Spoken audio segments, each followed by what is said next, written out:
Olá, meu nome é Sérgio e sejam todos bem-vindos à disciplina de Banco de Dados Geográfico do curso de Auxiliar em Geoprocessamento do Instituto Federal do Maranhão. Então, aqui, ao invés de mostrar para vocês um roteiro da aula, eu vou passar para vocês algumas perguntas que eu espero responder nessa videoaula.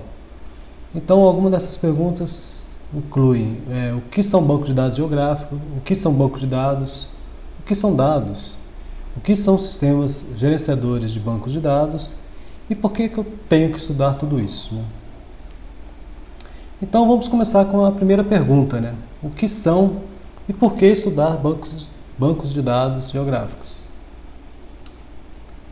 Então, para simplificar, né, vamos focar apenas nos dados geográficos nesse momento. Depois a gente volta nos dados geográficos.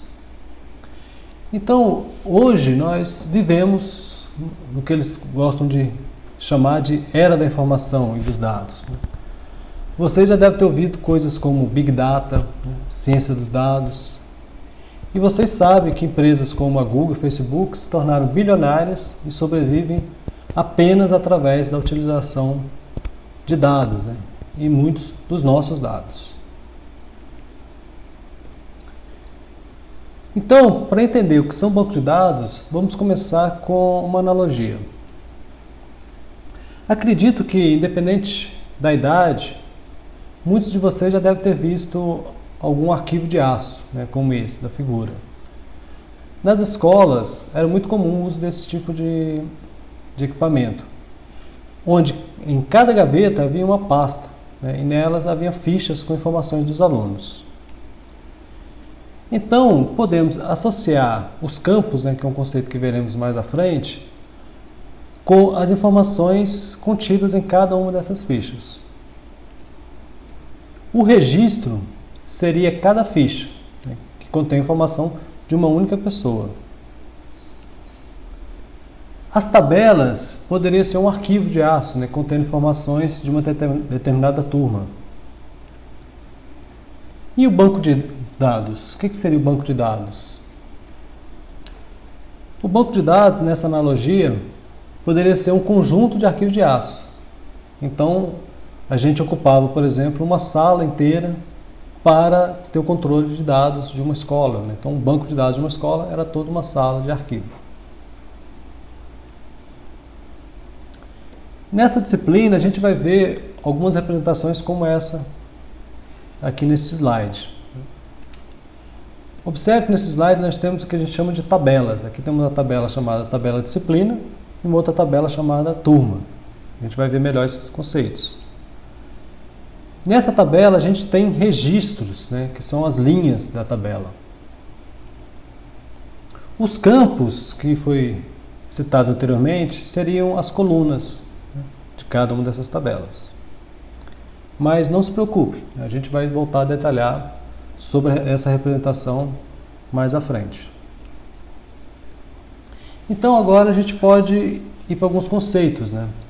Então, o banco de dados é uma coleção de dados relacionados, onde os dados são fatos conhecidos, né, que podem ser registrados e possuem significado implícito, né? Então, coisas como nomes, números de telefone, endereços, tudo isso podem ser armazenados em um sistema computacional na forma de dados.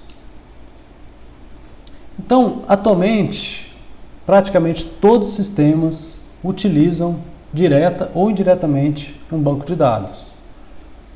O aplicativo mais simples que você utiliza no teu celular, provavelmente ele não tem um banco de dados ali, local, porém ele acessa um banco de dados que está armazenado na web, né? Comumente falado hoje em dia, um banco de dados na nuvem. Mas existe um banco de dados em algum lugar fornecendo informações para aquele aplicativo mais simples que você utiliza. E agora a gente vem com outra pergunta, né? O que seriam então os sistemas gerenciadores de banco de dados? Até a década de 70, era comum cada sistema de informação ser responsável de implementar as rotinas de armazenamento e recuperação de dados. Então, a pessoa ia implementar um sistema para uma empresa, um banco ou, naquela época, para uma locadora de vídeo, e ele teria que implementar também as rotinas de armazenamento e recuperação de dados. É fácil imaginar que nem todas essas rotinas eram realmente eficientes. Então, essa tarefa também acabava tomando muito tempo de desenvolvimento, né? Esse tempo poderia ser direcionado a resolver o problema específico dessa empresa.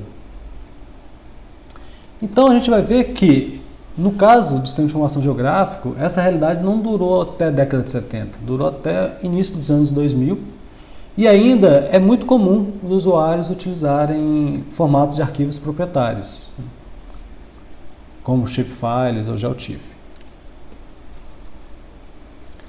Então, surgiu a necessidade de como armazenar e recuperar dados de forma mais eficiente, né? Então, isso era independentemente de aplicação. Todas as aplicações tinham essa demanda, tinham essa necessidade, né? Essa necessidade hoje é atendida pelo que a gente chama de sistemas gerenciadores de banco de dados, né? Então, esses sistemas, a gente pode entender eles como uma coleção de programas, né, que permite aos usuários criar e manter um banco de dados. Então, a gente tem soluções gratuitas como o Postgres, o MySQL. Hoje em dia tem o MariaDB, que foi um derivado do MySQL, tem o Oracle, o SQL Server, entre outros. Então aqui temos uma outra definição, né? Então o SGBD é um sistema de software de uso geral. Então ele não é um banco de dados feito para trabalhar com banco de dados geográfico ou com banco de dados para trabalhar dados de empresas para bancos, né, para áreas de finanças. Não, o banco de dados ele tem que atender qualquer tipo de sistema. E ele tem o objetivo de facilitar o processo de definição, construção, manipulação e compartilhamento de banco de dados entre diversos usuários e aplicações, né? Então, aqui a gente já entende que o banco de dados não é utilizado apenas por um único usuário e nem por uma única aplicação. Então, o banco de dados do Banco do Brasil ou da Caixa Econômica Federal, ele está sendo acessado a todo instante por diversos usuários em diversas aplicações, né? Seja num caixa rápido, seja através do gerente, num caixa. E aqui essa figura, né, ela é interessante. Eu vou destacar 2 pontos aqui nessa figura, né? Então, observe que a gente tem aqui o sistema de banco de dados e tudo esse retângulo aqui compõe um sistema de banco de dados. Aqui em cima a gente vê que tem uma área chamada de programas de aplicação consultas. Então, os dados só vão ser acessados através desses programas. Isso a gente vai ver mais na frente, que são através da linguagem SQL, né? Então, a única forma da gente acessar os dados em um banco de dados é através de uma aplicação de consulta e através da linguagem SQL.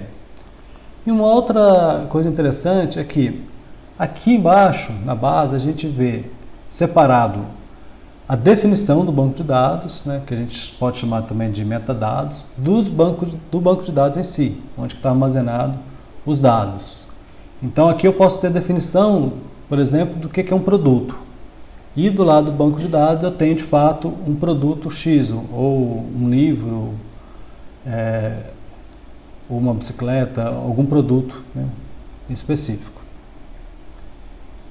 Então essa definição é o que a gente vai ver, né, também, que é a parte da modelagem. Então quando a gente está modelando os dados, a gente está criando essa definição do banco de dados. Então, a gente estuda banco de dados, né, e sistema de gerenciador de banco de dados para a gente poder utilizar melhor esses recursos, né? Então, os sistemas de gerenciador de banco de dados, eles têm diversas funcionalidades. Por exemplo, ele permite o uso multiusuário, né? Você pode ter vários usuários utilizando aquela mesma base de dados ao mesmo tempo. E você pode, inclusive, incluir restrições de acesso.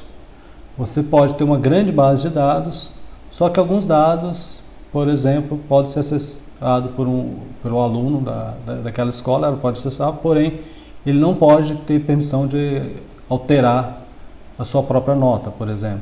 Então, usuários podem ter acesso à leitura e não à escrita. Algumas outras informações ele pode ter acesso nem à leitura, né? Então, informações mais delicadas e que talvez não deva em dado momento ser distribuídas porque pode impactar na privacidade de alguém. Esses sistemas eles tornam as consultas mais eficientes, né? Então são sistemas especializados no armazenamento e na recuperação de dados. Então um programador de um sistema, de uma aplicação web, por exemplo, ele não vai ter a expertise, né, que tem os desenvolvedores de sistemas de gerenciamento de banco de dados. Uma empresa tipo a Oracle, ela possui diversos programadores responsáveis por estar desenvolvendo esse sistema. Então você ganha toda essa expertise através do sistema operacional. Através do banco de dados, do sistema de gerenciamento de banco de dados. Outros recursos como operações de backup e recuperação. Nesses sistemas você evita, né, a redundância. Você consegue representar relacionamentos mais complexos e você pode impor restrições de integridade também. Esses conceitos a gente verá um pouco mais à frente. Então, o que são e por que estudar bancos de dados geográficos? Então, alguns gerenciadores de bancos de dados atuais, eles dão suporte à manipulação de dados espaciais, né? Então, eles são referidos como bancos de dados espaciais ou geográficos. Então, um banco de dados geográfico é basicamente um banco de dados que consegue manipular, ou seja, consegue armazenar, recuperar dados geográficos como se fosse qualquer outro dado. E aqui eu quero destacar para vocês o que não é um banco de dados geográfico, né? Então, alguns de vocês podem já ter algum conhecimento de geoprocessamento ou ter alguma experiência. Uma pasta ou várias pastas com vários arquivos shapes, isso não é um banco de dados. Isso é apenas uma coleção de arquivos organizados, né? Mas, para quem não conhece ainda arquivo shapefile, não se preocupe, né? Isso aqui é só para a gente deixar bem claro para quem já tem algum conhecimento o que não é um banco de dados geográfico. Aqui a gente tem o conceito, né, de geoprocessamento, né, do Gilberto Câmara, professor do Instituto Nacional de Pesquisas Espaciais, onde ele denota a cartografia como uma disciplina do conhecimento que utiliza técnicas matemáticas e computacionais para o tratamento da informação geográfica. Essas técnicas, a gente pode classificar essas técnicas como técnicas de coleta, né? Então, área de cartografia, sensoriamento remoto, fotogrametria, todas essas áreas estão preocupadas em como coletar a informação geográfica. Você tem técnicas de tratamento e análise, né, como a geoestatística, modelagem, álgebra de mapas. Você tem a parte de armazenamento, né, então, que é onde a gente está agora nessa disciplina, que entra então os bancos de dados geográficos. E você tem agora um software integrado, né, que é os GIS, né, que são, aqui eu acabei colocando a sigla em inglês, né, Geographic Information System, ou SIG, né, em português, Sistema de Informação Geográfica, que é o sistema que consegue incluir no mesmo programa todas essas técnicas, né. Então, essa disciplina a gente vai acabar incluindo aspectos de modelagem e de banco de dados geográfico. Aqui, aproveitando uma outra definição, né, do Gilberto Câmara, com relação agora ao sistema de informação geográfica, e aqui destacando bem aonde que se encontra o banco de dados geográfico nessa definição. Então, você vê que um sistema de informação geográfica ele tem uma interface, né, com o usuário. Você tem vários componentes, né, por exemplo, que vai comunicar com a questão da coleta de dados, né, com essa parte de entrada e integração de dados, a parte de consulta e análise, visualização e plotagem, e você tem um mecanismo de gerenciamento de dados que está ligado diretamente com um banco de dados geográfico. Mas ainda, voltando à questão, né, por que estudar banco de dados geográfico? Alguém que trabalha com geoprocessamento também poderia dizer, eu uso arquivos shapefiles, eles me atendem perfeitamente, e banco de dados geográficos não é para mim. Só que, de certa maneira, né, você pode trabalhar sem utilizar banco de dados geográficos, apenas através desses arquivos shapefiles de Altif armazenados no seu computador. Mas isso funciona até um certo ponto. Isso funciona enquanto você está trabalhando, por exemplo, individual. Então, você sozinho na tua casa fazendo um trabalho, você pode utilizar um shapefile e, em muitos casos, pode ser a melhor solução. Mas você tem que entender que os arquivos shapefiles têm diversas limitações.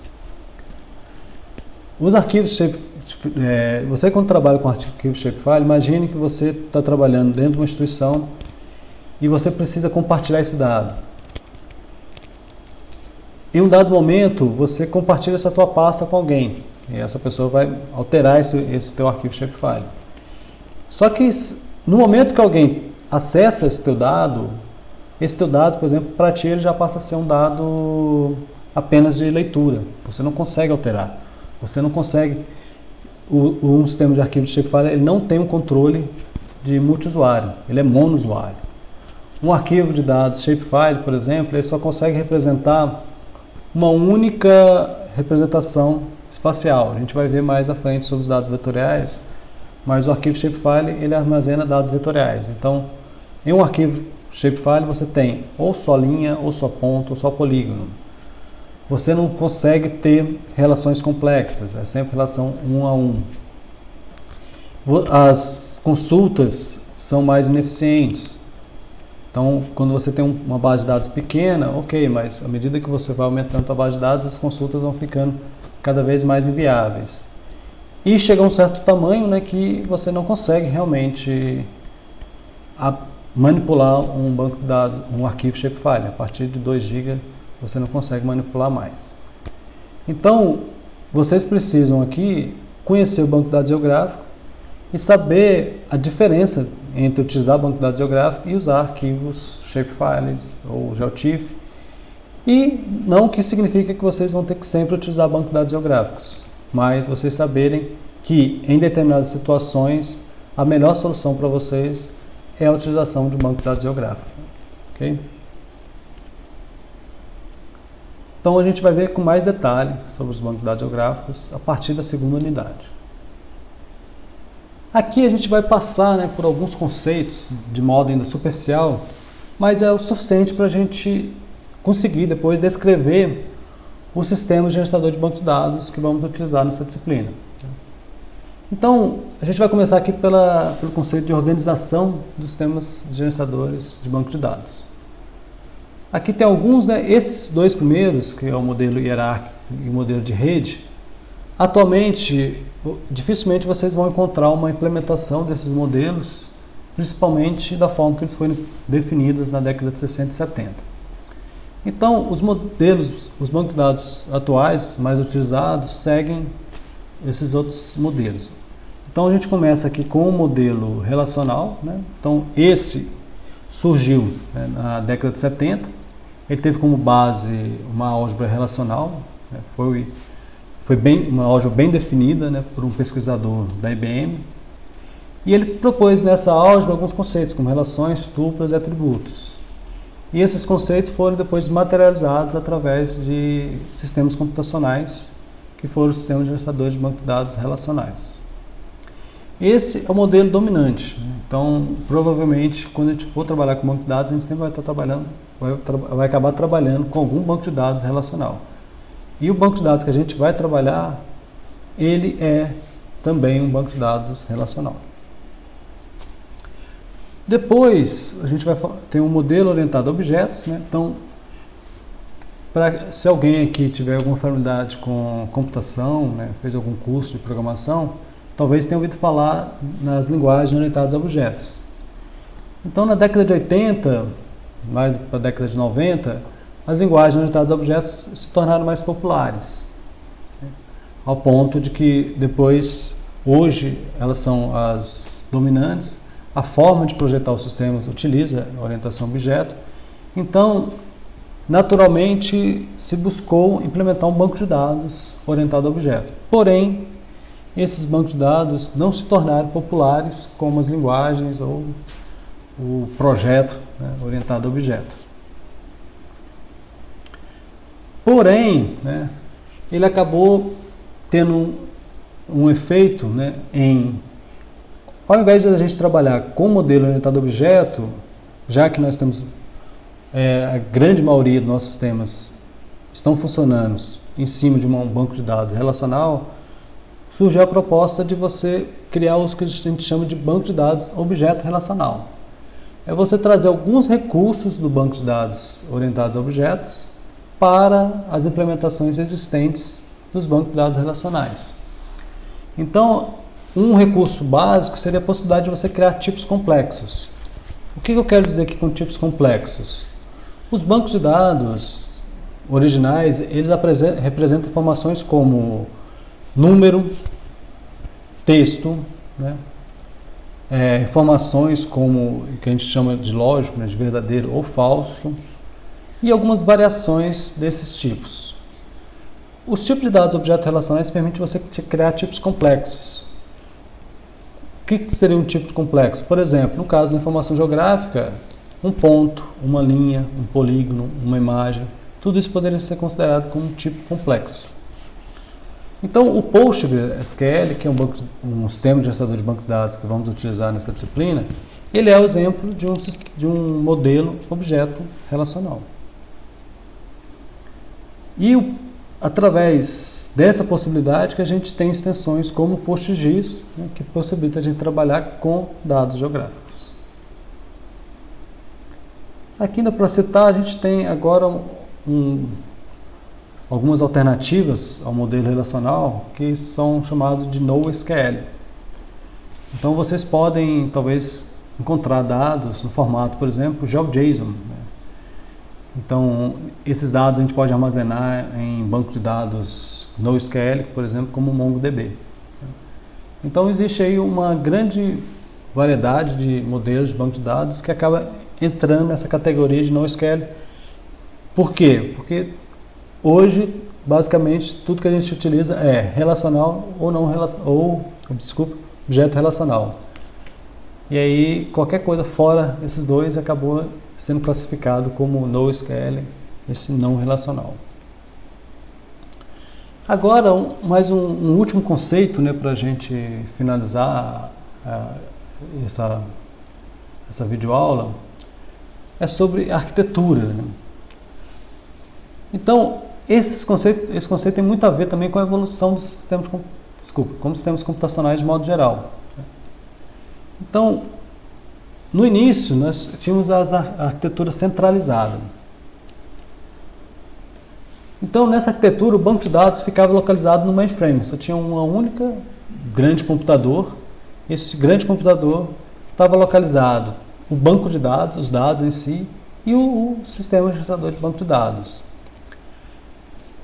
Ligado a esse grande mainframe, você tinha uma rede e você poderia ter terminais localizados em diferentes pontos, né, de uma empresa, por exemplo.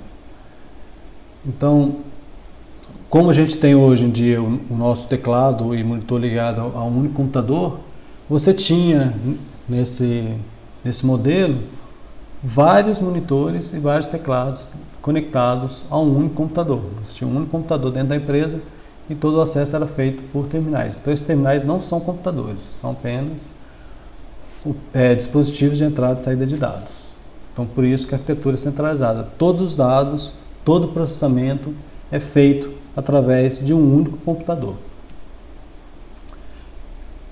Depois surgiu o que a gente chama de arquitetura cliente-servidor, né, em duas camadas. Então, nessa arquitetura, agora a gente tem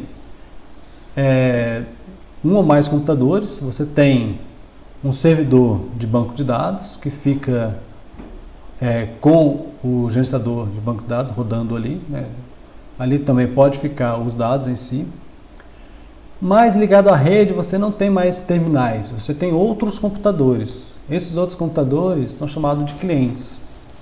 E são esses computadores que fazem, né, que conectam o servidor, né, e solicitam os dados, enviam e recebem os dados do servidor de banco de dados. Então os dados eles vão trafegar pela rede. Só que a diferença no caso da arquitetura do mainframe, você tinha apenas um monitor, que era aquele terminal. Agora não, agora você tem uma comunicação entre dois computadores e os dados trafegam na rede e vai do servidor para o cliente. Aqui a gente vai usar um banco de dados que implementa essa arquitetura. Só que nos nossos exemplos, né, por exemplo, no meu computador eu vou utilizar tanto o servidor quanto o cliente vão estar na mesma máquina, no mesmo computador. E por fim, a gente tem o que eles começaram a denominar de arquitetura de cliente-servidor de 3 camadas, né, ou até N camadas. Então agora, né, pensando nessas aplicações de web, a gente tem um servidor de aplicação, né, um servidor web. Então aqui você tem os programas. Esse programa ele é um cliente de um servidor de banco de dados que está localizado em outro local. E do outro lado você tem um cliente, né? O cliente agora é uma interface web, né? Os nossos navegadores. Então, quando a gente acessa qualquer loja, portal pela web, os dados que a gente visualiza ali, eles chegam enviados por um servidor web ou um servidor de aplicação. E esses dados foram solicitados anteriormente a um outro servidor de banco de dados, né? Então aqui a gente tem 1, 2, 3 camadas. Lembrando que hoje em dia, né, esses grandes portais que têm um grande volume de acesso, esses servidores de banco de dados podem estar distribuídos, né? Você pode ter dezenas, centenas de servidores de banco de dados e você pode ter centenas também de programas de aplicação, de servidor de aplicação ou servidor web. Então, aqui é a síntese, pessoal, do que é importante ficar aqui. Então, nesse curso, a gente vai trabalhar com banco de dados geográfico e a gente vai usar o PostgreSQL. O PostgreSQL ele é um sistema gerenciador de banco de dados, né? Então, ele não é um banco de dados. O banco de dados é aquela coleção de dados que você pode criar. Então você, como usuário, cria um banco de dados. O gerenciador de banco de dados é criado por uma instituição ou uma empresa, né, ou pela comunidade. E ele é um sistema de banco de dados objeto relacional, né? Então agora eu já espero que vocês já saibam o que é objeto relacional. Qualquer coisa vocês voltam no vídeo e dão uma olhada novamente o que significa objeto relacional. E ele roda numa arquitetura cliente-servidor. Além disso, a gente vai usar o PostGIS, né? O PostGIS é uma extensão espacial para esse gerenciador de banco de dados PostgreSQL. E esse PostGIS só existe porque o PostgreSQL é um banco de dados objeto relacional. Então, ele permite que você crie novos tipos, novas funções e formas de indexação de dados. Então, o PostGIS é uma extensão ao PostgreSQL. Na segunda unidade, que a gente vai realmente entender melhor esses conceitos, né, e vamos, na medida do possível, praticar, né, a utilização do PostGIS com o PostgreSQL. Aqui tem as referências, né, que a gente usou nessa videoaula. Então, abraços e até a próxima.